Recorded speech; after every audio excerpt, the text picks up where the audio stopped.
Hello મિત્રો, સ્વાગત છે મારી ચેનલ વરલ રસોઈમાં. આજે ફરીથી એક નવા વિડીયોમાં. તો મિત્રો જુઓ, હું અત્યારે વાડી આવી ગયો છું અને વાગ્યા છે બપોરના 12 અને આજે આપણે બનાવવાના છીએ સોલે સીણાનું શાક. એકદમ જોરદાર, મસાલેદાર ને ટેસ્ટી. તો રેસીપીનો વિડીયો થવાનો છે જોરદાર. તમે વિડીયો આખો જોજો અને ચેનલ ઉપર પહેલી વાર વિડીયો જોઈ રહ્યા હોય તો આપણી ચેનલને સબસ્ક્રાઈબ કરી લો અને બાજુમાં રહેલ બેલ આઇકન પ્રેસ કરી લો, જેથી કરીને તમને બધા વિડીયોની નોટિફિકેશન મળતી રહે. તો જુઓ, આપણે અત્યારે હવે અહીંયા આપણું બકલું આવી ગયું છે. ટમેટા છે, ડુંગળી છે, લીલા મરચાં છે, લસણ છે અને આદુનો ટુકડો એક. આ આવી ગયા આપણા સોલે સીણા. આ સીણા આપણે સવારે પલાળી દીધા 5 કલાક અગાઉ, બરાબર. તો આપણા સોલે સીણા આવી ગયા પલાળેલા ને આમાં આવી ગયું આપણું બકલું. તો હવે સૌથી પહેલાં આપણે સોલે સીણા જે પલાળીને રાખ્યા છે એને આપણે પહેલાં બાફી લઈએ અને પછી આપણે જે બકાલું લીધું છે એનું કટિંગ કરીશું. તો હાલો પહેલાં આપણે સીણા બાફવા મૂકી દઈએ. આ તપેલું મૂકી દઈએ, એમાં હવે નાખી દઈએ પાણી. એમાં નાખશું હવે આ પલાળેલા સોલે સીણા.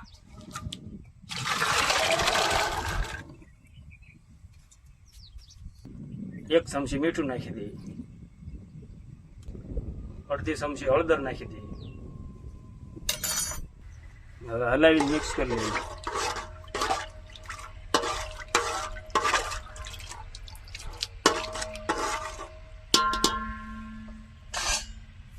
અને હવે આપણે નાખી દઈશું. તો જુઓ મિત્રો, આપણે અહીંયા સોલે સીણા બાફવા માટે મૂકી દીધા છે, બરોબર. તો હવે આપણે જે ડુંગળી, ટમેટા, લીલા મરચાં એ બધું જે લીધું છે ને એનું આપણે કટિંગ કરી લઈએ. તો હવે ચાલો કટિંગ કરવાનું ચાલુ કરીએ. તો પહેલાં આપણે જો ડુંગળી ખોલી નાખીશું.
તો જો મિત્રો આપણે ડુંગળીનું ટમેટાનું એ બધું કટિંગ કરીને આપણે ઓલું પ્યુરી જેવું કરી લીધું છે. જો તમે આ રીતે કટિંગ કરી લીધું છે આપણે ઓલા કટરમાં. આ ટમેટાની પ્યુરી કરી લીધી કટરમાં. આ કોથમીર કાપી નાખી અને આદુ લસણ મરચાંની પેસ્ટ ખાવણીમાં ખાંડી દીધી છે. તો અને જો અહીંયા શીણા બફાય છે. તો હવે થોડીક વારમાં શીણા બફાઈ જાય એટલે પછી આપણે શાકનો વઘાર કરવાનો છે. તો વિડીયોમાં અંત સુધી બન્યા રહેજો. જોરદાર વઘાર થશે અને આ રેસીપી તમે ઘરે ટ્રાય કરશો ને એટલે સ્વાદમાં જોરદાર બનશે અને મસાલેદાર બનશે. તો વિડીયોમાં અંત સુધી બન્યા રહો. તો હવે આપણે અડધી કલાક જેવો ટાઈમ થઈ ગયો છે. આપણે શેણાને જોઈ લઈએ બફાઈ જશે કે નહીં.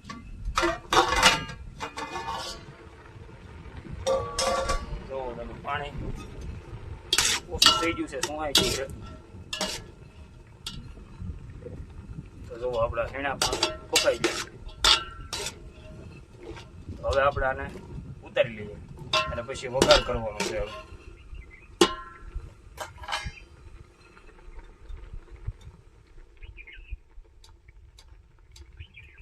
તો આ તો પેલો આપણે ઉતારી લઈએ. શેણા ઉફાઈ ગયા છે. તો હવે આપણે સોલે શેણાનો વઘાર કરીશું અને મસાલેદાર શાક બનાવશું. તો જો આપણે કડાઈ મૂકી દીધી છે અને હવે નાખ્યા તેલ.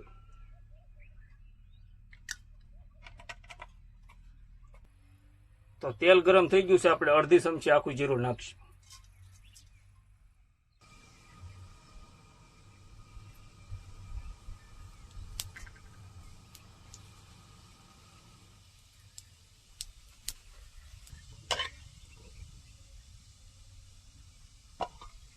તો હવે નાખી દઈએ આપણે કાપેલી ડુંગળી.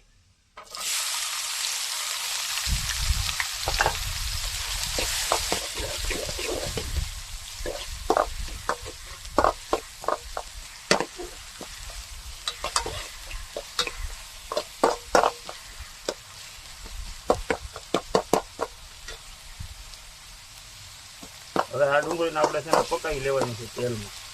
એકદમ બ્રાઉન થઈ જાય ને ગોલ્ડન કલરની ત્યાં સુધી.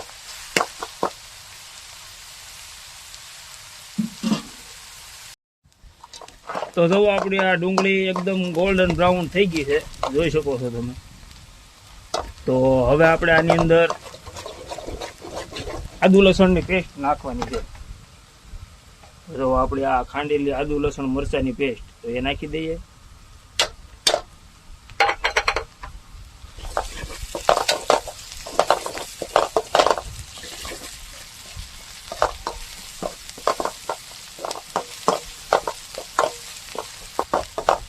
જો હવે આદુ મરચાંની પેસ્ટ સતળાઈ ગઈ છે.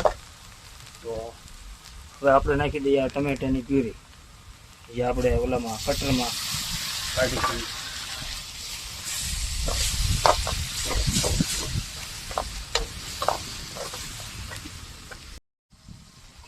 આપણે આમાં થોડુંક મીઠું નાખી દઈએ એટલે છે ને ટમેટાની પ્યુરી જલ્દીથી પાકી જાય.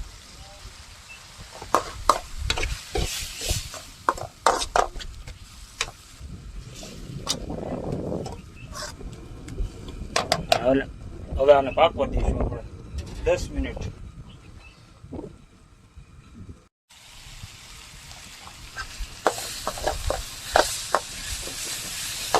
તો જો આપણી ટમેટાની પૂરી એકદમ પાકી ગઈ છે.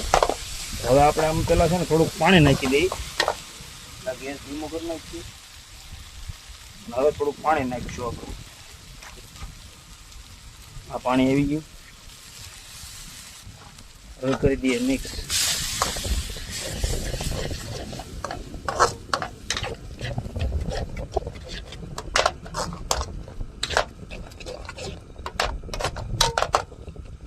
હવે આપણે આમાં નાખશું મસાલા. આપણે એટલી હળદર નાખીએ. 1 ચમચી લાલ મરચું નાખશું. 1 ચમચી ધાણા જીરું નાખીએ. મીઠું તો આપણે નાખી દીધું છે. આ છે સોલે શેણાનો મસાલો. આપણે 1 ચમચી જેટલો નાખીએ. હવે આપણે મસાલો ઉપર થોડુંક પાણી નાખી દઈએ આ રીતે અને હવે કરી લઈએ આપણે મિક્સ આ રીતે.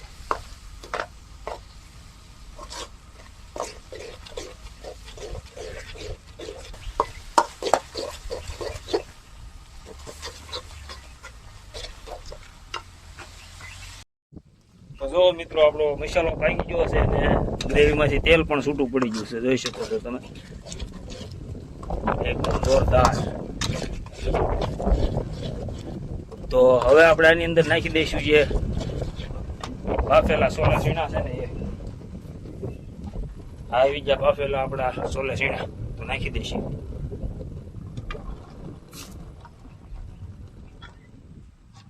હવે આપણે આને મિક્સ કરી લઈએ.